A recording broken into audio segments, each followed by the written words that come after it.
Hi everyone, I'm here in the garage to give you a quick tutorial on how to use a manual hydraulic punch to put holes in metal control panels. So here we have a control panel for a dynamo cabinet that I epoxied a new plate to on the back and then filled in the amazing amount of holes with JB weld and some steel stick and sanded it down. Then I marked out the new holes and drilled the pilots for everything. For each hole you're going to punch, you're going to need to drill a hole that's as big as the mandrel. That fits through like so. So to punch a hole, we'll set up the hydraulic punch, turn off the valve, place this larger mandrel for bigger holes. This goes in here. And we add these two spacers that are necessary if you're using the smaller mandrel.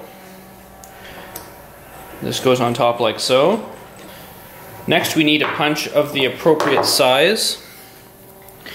So this is for, the hydraulic punch itself is for pipe sizes. So this is marked as 3/4 inch diameter, which would be for a 3/4 inch inner diameter pipe, which happens to be 1 1/8 external diameter, which is exactly what we need for arcade buttons. As you can see, this is the right size for an arcade button, 1 1/8 of an inch. So the bottom of the actual punch goes here, like so. I'm going to punch this lower button down here.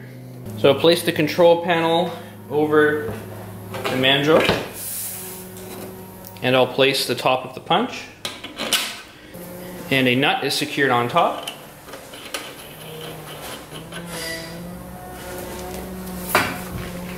So now I can turn the valve on and can start punching.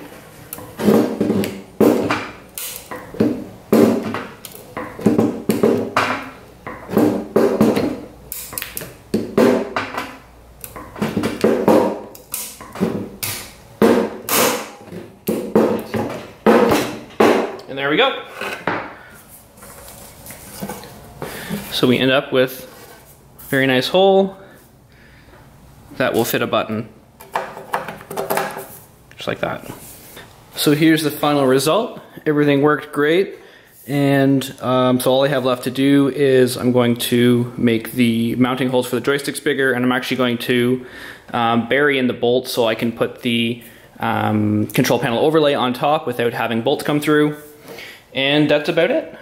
So I'm pretty happy to have rescued this Swiss cheese dynamo panel and been able to do it pretty easily and reasonably cheaply. I'll do another video once I maybe have the art on. Until next time.